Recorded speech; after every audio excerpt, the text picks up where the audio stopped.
আসসালামু আলাইকুম ওয়া রাহমাতুল্লাহ। রংপুরের ঐতিহ্যবাহী জামে মসজিদ বাইতুল আকসায় এক গুরুত্বপূর্ণ আলোচনা পেশ করে বিশিষ্ট ইসলামী চিন্তাবিদ মাওলানা রাশিদুল হক রাশিদী রংপুর। আলোচনার বিষয় মরণ তো হবেই, তবে সাথে কি যাবে। মোবাইল 0175101017। তোরা মেরে বাত ধরে শহীদানি। আলহামদুলিল্লাহ নাহমাদুহু ওয়া নাস্তাঈনুহু ওয়া নাস্তাগফিরুহু ওয়া নু'মিনু বিহি ওয়া নাতাওয়াক্কালু আলাইহি ওয়া নাউযু বিল্লাহি মিন শুরুরি আনফুসিনা ওয়া মিন সাইয়্যাতি আ'মালিনা। من يهدي الله فلا مضل له ومن يضلله فلا هادي له. أشهد أن لا إله إلا الله وحده لا شريك له وأشهد أن سيدنا ونبينا وشفيعنا وحبيبنا ومولانا محمدا عبده ورسوله الذي أرسله بالحق بشيرا ونذيرا وداعيا إلى الله بإذنه وسراجا منيرا. أما بعد فقد قال الله تعالى في كلامه المجيد والفرقانه التوحيد. একটু জবান করে সকলে পাঠ করুন আউযু বিল্লাহি মিনাশ শাইতানির রাজীম বিসমিল্লাহির রাহমানির রাহিম.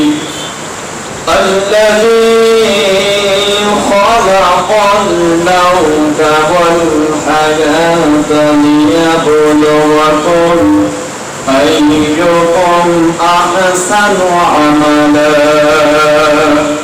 وهو العزيز الغفور. صدقت يا ربنا.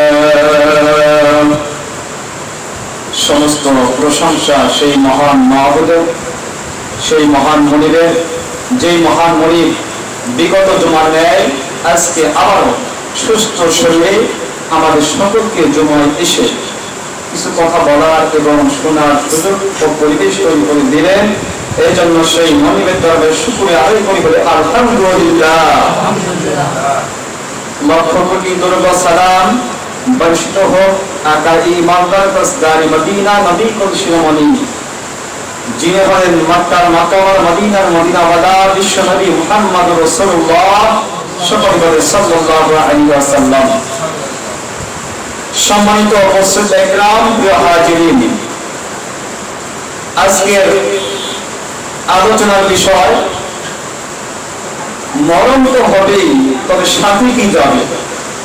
মরণ তো হবেই, তবে সাথে কি যাবে। পবিত্র কোরআন কারীমের সূরা হুদ থেকে একটি আয়াত পাঠ করেছি।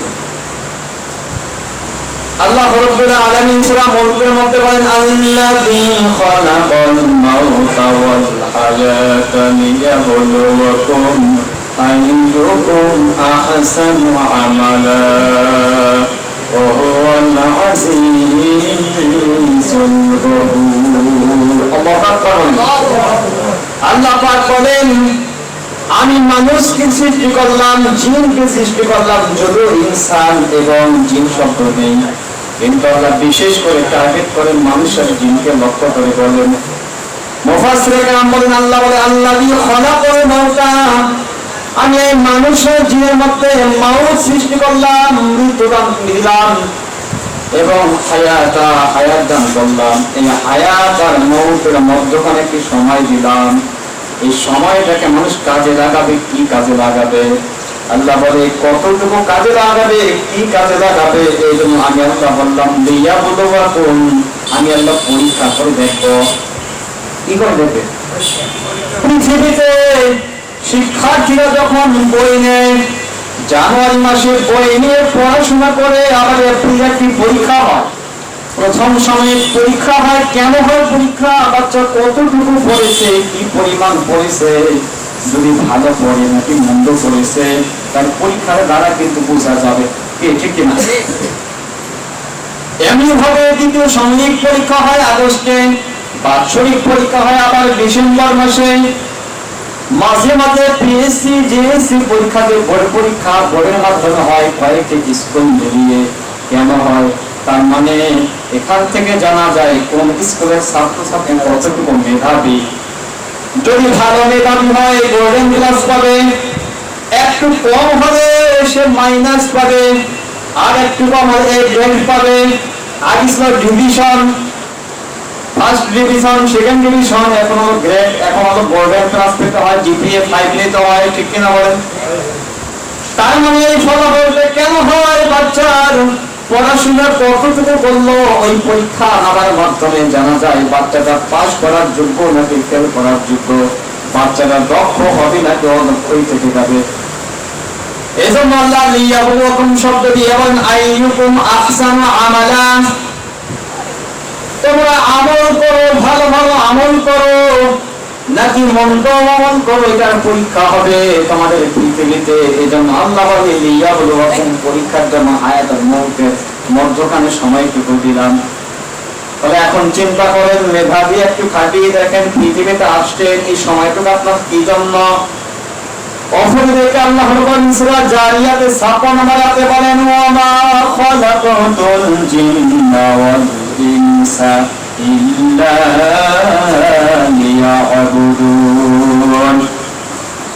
সূরা জারিয়াত 27 নম্বর পারা 2 নম্বর পৃষ্ঠা 5 নম্বর লাইনের শেষ নম্বর ও 56 নম্বর আয়াতে কারিমা আল্লাহ পাক বলেন, আমি আল্লাহ মানুষের জিনকে পৃথিবীতে পাঠাইলাম শুধুমাত্র কেবলমাত্র ইল্লা লিয়াবুদুন, আল্লাহ রাব্বুল আলামিনের ইবাদতের জন্য। আল্লাহ লিয়াবুদুন শব্দ দ্বারা বুঝিয়েছেন আল্লাহ ব্যতীত কাউকে সিজদা করা যাবে না। পৃথিবীর কোন ব্যক্তিকে সিজদা করা যাবে না। ওয়াসজুদু ওয়া'বুদু রাব্বাকুম, কেবলমাত্র সেই রবের ইবাদত তাকে সিজদা করতে হবে। পৃথিবীতে আর কোন ব্যক্তিকে সিজদা করা যাবে না। সম্মানিত উপস্থিতি মুসলিম کرام, আল্লাহর নবী একদিন মরুভূমিতে গেলেন, কিছু সংখ্যক হিংস্র প্রাণী এসে বিশ্বনবীর পায়ের কাছে পড়লেন, সিজদারত অবস্থায় কদম বসি করলেন। সাহাবীরা বললেন, আমরা চাই আপনাকে একটু সিজদা করতে, কেননা পশু পাখি যদি ধন্য হতে পারে সিজদা করে, আমরা কেন পারবো না? হাদিসটি তিরমিজি। নবী বললেন, পৃথিবীতে যদি কোনো মানুষকে সিজদা করার হুকুম থাকতো, আল্লাহ যদি অনুমতি দিত, প্রত্যেকটা মহিলাকে বলতো, প্রত্যেকটা বিবিকে বলতো তোমার স্বামীর পায়ে সিজদা কর। আল্লাহ দিয়েছেন? স্বামীর পায়ে সিজদা করা যাবে? আল্লাহ দেননি। যদি দিত এমনি দিয়ে অহংকার বেড়ে যেত। ঠিক কিনা বলেন? এমনি বারবার বিবিকে মারে, আবার গ্রামগঞ্জে বলে আব্বা গো আব্বা গো। এরকম অনেক আছে আমাদের গ্রামে, এরকম হয় অহরহ।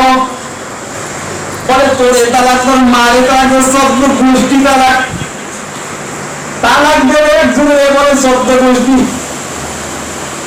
এই জন্যই কিন্তু আল্লাহ মানুষের এবং কিছু হুকুম দেননি। আজ কিছু সংখ্যক মানুষ এটাকে অবাধ্য করে, অমান্য করে, কিছু সংখ্যক ভণ্ড পীরের পায়ে সিজদা করে। ঠিক কিনা? আছে না? নাই? বাংলাদেশে অসংখ্য এরকম দরবার আছে যেখানে মুরিদকে পায়ে সিজদা করার অনুমতি দেওয়া হয়। মহিলা গিয়ে কান্নাকাটি করে, পায়ে পরে কান্নাকাটি করে, আমার একটা বাচ্চা দিতে হবে। বাচ্চা দেওয়ার মালিককে পেশাব করে, হ্যাঁ আমি তোর বাচ্চা দেবো।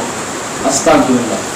বাংলাদেশে ল্যাংটা পীর আছে, বাংলাদেশে টেনা পীর আছে, বাংলাদেশে পাগলা পীর আছে, আছে না? এই পাশে পাগলা পীর। এখানে এলাকায় একটা পীরের নাম হলো পাগল, পাগলের মতো নাম দিয়েছে পাগলা পীর। সিরাজগঞ্জে একটা পীর আছে, ওর কবর শুধু ধৌত করা হয় আর ওই পানি ধৌত করে বোতলে ভরা হয়, 5 টাকা করে বোতল, যাদের বাচ্চা হবে পানি খেলে বাচ্চা হবে। নজরুল্লাহ শরীর করে ল্যাংটা পীর, মাথায় ঘরে দুধ, আর জানতেছি তো কোথা দিয়ে পড়বে, কোন জায়গা দিয়ে পড়বে, ওইগুলো বোতলে ভরে দেওয়া হয়। কুষ্টিয়ার লালন শাহ মাজারে গেলাম, কুমারখালী, জায়গা নাম কুমারখালী। ওই এলাকায় বক্তা আছেন মুতাসিম বিল্লাহ, প্রিয় ভাই, খুবই ভালো। উনি কুষ্টিয়া ভার্সিটির ছাত্র। আমির হামজা 2 বছরের জুনিয়র, আমির হামজা 2 বছর সিনিয়র, উনি 2 বছরের জুনিয়র। তো ওনার এলাকায় গেলাম, বেড়াতে গিয়ে লালন শাহ মাজারে গেলাম, যে দেখি ওখানে মানুষগুলো হাত এইভাবে সামনে থেকে যাচ্ছে, আস্তে করে কবরে সিজদা করলো। ওখানে এক পাগল বসেছে, চুল বড় বড়, ঝটকা লাগা, মাথার চুলের মধ্যে পরনে আছে মনে হয় যেন জট, মাথা চুল একেবারে জট। চিন্তা করে আস্তে করে পিছন দিক থেকে আসতে হবে, এইভাবে ঘুরে দেওয়া যাবে না, মানে পিসাবি থেকে মুখ করে আস্তে আস্তে পিছিয়ে আসতে হবে। আচ্ছা বলেন, এই মানুষগুলো যখন মারা যাবে, পৃথিবী থেকে বিদায় হবে, তখন কি জবাব দেবে আল্লাহর কাছে? আল্লাহ সিজদা করতে বলছে তার মালিক বলির আল্লাহকে, আর এই মানুষগুলো সিজদা করে বর্তমান ভণ্ড পীরকে। এই জন্য আল্লাহ পাক বলেন, ইয়াউমা ইয়াকুশাফুআন সাকিয়ু ওয়া ইউদআউনা ইলাস সুজুদি ফালা ইস্তাতিউন। সূরা ফালাকের মধ্যে আল্লাহ বলেন যে মানুষ যদি পৃথিবীতে আল্লাহকে সিজদা না করে, তাই আমাদেরকে লাঞ্ছিত অপমানিত হতে হবে।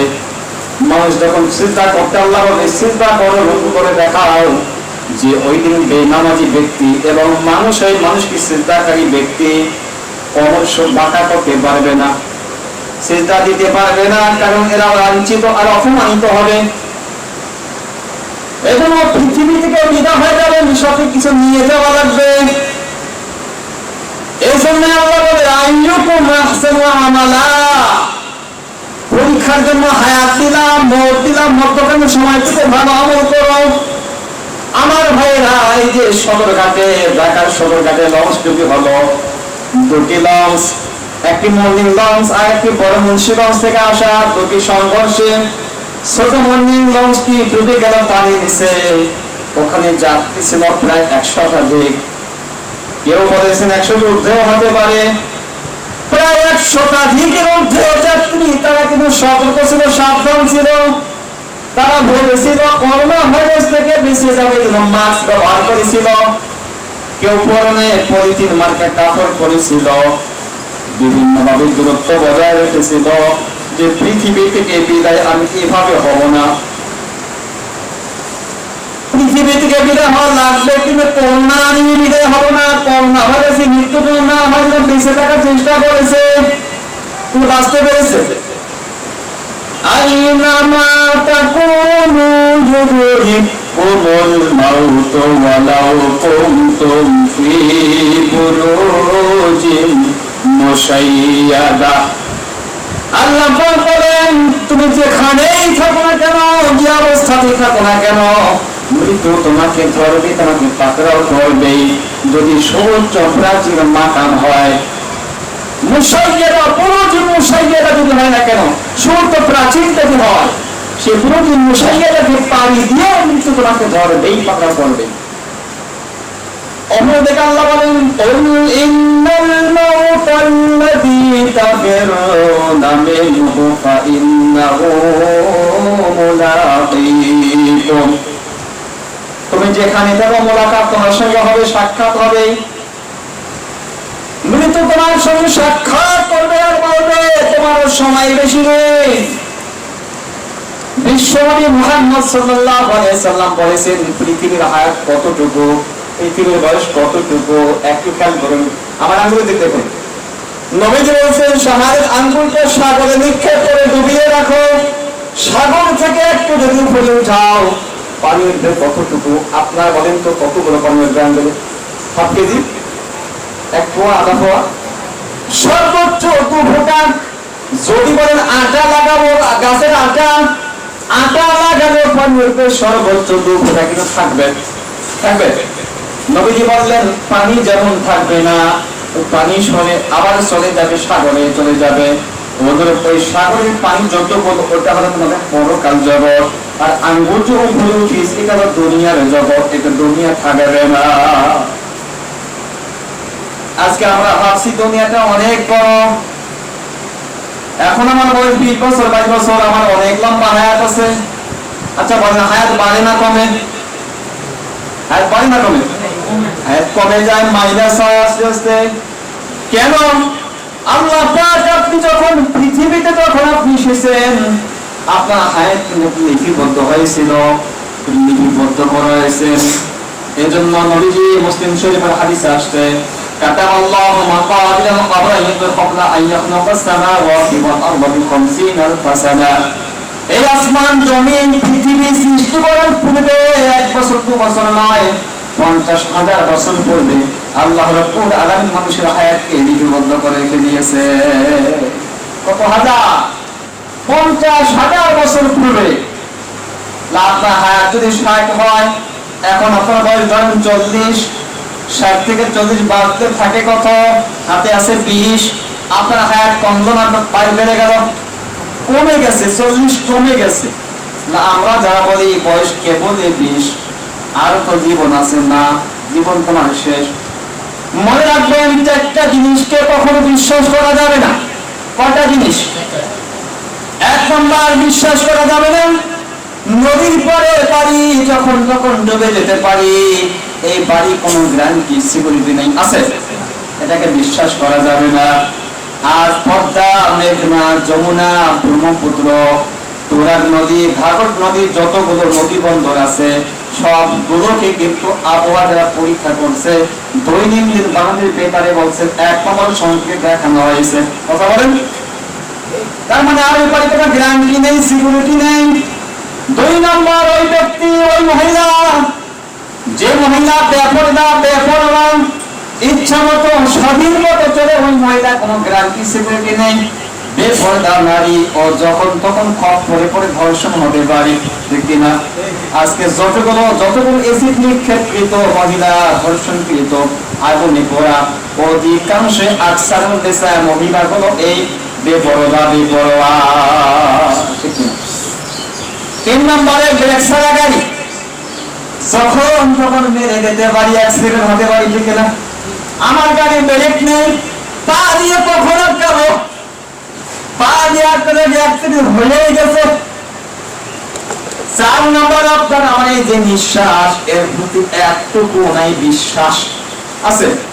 কোনো বিশ্বাস নেই। কখন হবে, জানবো কখন পাবো? আজ থেকে 3 দিন আগে আমার এলাকার পাশে 5 পাড়া একটি জায়গা, একটা মহিলার নাম সেনবানু, আগে লোকের নাম তো সেনবানু। সেনবানু এই মহিলাকে আমার মা দেখে আসতো সকাল 10টার দিকে, ভালো সুস্থ। আসতে না আসতে 12টা বেজে গেছে, খবর এসেছে একটু দেখে যাও, তোমার সেনবানু মারা গেছে। আচ্ছা বলেন, জীবনে গ্যারান্টি আছে? এই মহিলা কি নিয়ে গিয়েছে আল্লাহ ভালো জানে। আমিও জানি না, আমার মাও জানি না। কারণ মানুষের আমল প্রকাশ্য কিছু থাকে, গোপন কিছু থাকে, থাকে না? আপনি গোপনে তাহাজ্জুদ করেন, আল্লাহকে ডাকে, এই আমল কি আপনার গোপন? 5 ওয়াক্ত আপনার জন্য হবে ইবাদত, আর তাহাজ্জুদটা আমার মালিকের সাথে হবে মহব্বত। এইজন্য ভাই আমার আল্লাহ বলেছে ফাতাহাজ্জাদ বিহি নাফিলাতাল্লাহ। আল্লাহ তাহাজ্জুদের হুকুম করেছেন, যদিও ফরজ করেননি। ফাতাহাজ্জাদ বিহি নাফিলাতাল্লাহ, এর নফল ইবাদত, মানে অতিরিক্ত ইবাদত। এই ইবাদতটা আমার মালিকের সাথে সরাসরি সম্পর্ক হয়। পৃথিবীর মানুষের সাথে সরাসরি সম্পর্ক হয় না। যদি আপনি বলেন মাননীয় নেত্রীর কাছে আমি যাবো, আপনাকে ধরা লাগবে প্রথমত চেয়ারম্যান থেকে আপনাকে ধরতে হবে এমপির মাধ্যমে কিংবা মন্ত্রীর মাধ্যমে তার গন্তব্যস্থলে পৌঁছাইতে হবে। ওখানে গিয়ে আপনাকে পরিচয় দেওয়া লাগবে। খবরে যখন যাবে পরে আপনি শুনে আসি, আগে আপনার পরিচয়টা দিয়ে আসি যে অমুক আসছে, আসতে বলবো কিনা। যদি নেত্রী বলে হ্যাঁ আসতে বলো, তাহলে আপনাকে বসার স্থান দিবে। কিন্তু আমার মালিক পৃথিবীতে যতদিন আপনার হায়াত আছে, মৌতের পূর্ব মুহূর্ত পর্যন্ত কোন এমপি লাগবে না, মন্ত্রী লাগবে না, ইমাম সাহেব লাগবে না, কোন পীর লাগবে না, বাবা মা লাগবে না, সন্তান লাগবে না। আমার মালিকের সাথে আপনি সরাসরি একাই আপনি সম্পর্ক করতে পারবেন। আমার ভাইরা, এই পৃথিবী ক্ষণস্থায়ী পৃথিবী, দুইটা চোখের পানি ফেলে যদি আল্লাহর কাছে কান্নাকাটি করতে পারেন, ইবাদত করতে পারেন, আমার বিশ্বাস সদরঘাটে যে ভাইরা পৃথিবী থেকে বিদায় হয়ে গেছেন, বোনেরা গিয়েছেন, একজন নয়, দুজন নয়, 34 জন গিয়েছেন, এই যে শহীদ মরণ তারা পেয়েছেন। আমরা দোয়া করি আল্লাহ থেকে শহীদ মরণ দান করুন, আমিন। এভাবে আপনার আমার জীবনটাকে আল্লাহ শহীদ মরণ দিয়ে বিদায় করেন, আমিন। আমল ভালো আমল নিয়ে যাওয়া লাগবে। কিন্তু এখানে একটা বিষয় আশ্চর্য হতে হয়, সদরঘাটে যে ভাইরা বোনেরা মারা গেল, 34 জন লাশ পাওয়া গেল, ওটা একেবারে আমার দেশের যারা নেতা নেত্রী কর্মহার ওগুলোকে লোকে ধামা চাপা দেওয়ার জন্য 13 ঘন্টা পর একটা সমন ব্যাপারীকে পাওয়া গেছে। ওইটাকে নিয়ে বারবার ইউটিউবাররা সাবস্ক্রাইবার পাওয়ার জন্য, ভিউ পাওয়ার জন্য, ধামা চাপা দেওয়ার জন্য ওইটা বারংবার কিন্তু ইউটিউবে সরাসরি চলছে। যদি ওইটা সাজানো নাটক, তবে আল্লাহ মালুম। তবে প্রমাণ পাওয়া গেছে সময় বিভিন্ন মাধ্যমে, যমুনার মাধ্যমে সাংবাদিকরা বলছেন, ওখানকার লোক বলতেছেন এই লঞ্চ কেমন ডুবে যায়, লঞ্চ ডুবে যাওয়ার 1 ঘন্টা পূর্বেও এই ব্যক্তি ব্যাপারী ব্যবসা করত। ওইটাকে ধামা চাপা দেওয়ার জন্য এই বেচারা বাঁচাতে গিয়ে ও লঞ্চ ইঞ্জিনের পাশে একটি জায়গা ধরে দাঁড়িয়েছিল, হালকা পানিতে ডুবেছিল, একে পাওয়া গেছে, কিছুক্ষণ পরে পাওয়া গেছে, এটাকে চালিয়ে দিচ্ছে। 13 ঘন্টা পর এই ব্যক্তিকে পাওয়া গেছে, পানি দিয়েছে। এটাকে নিয়ে কেউ বলছে চোখ কেন লাল নাই, শরীর কেন হলুদ নয়। যখন এটা বড় কথা না, সব থেকে বড় কথা আপনাকে একদিন যাওয়া লাগবে।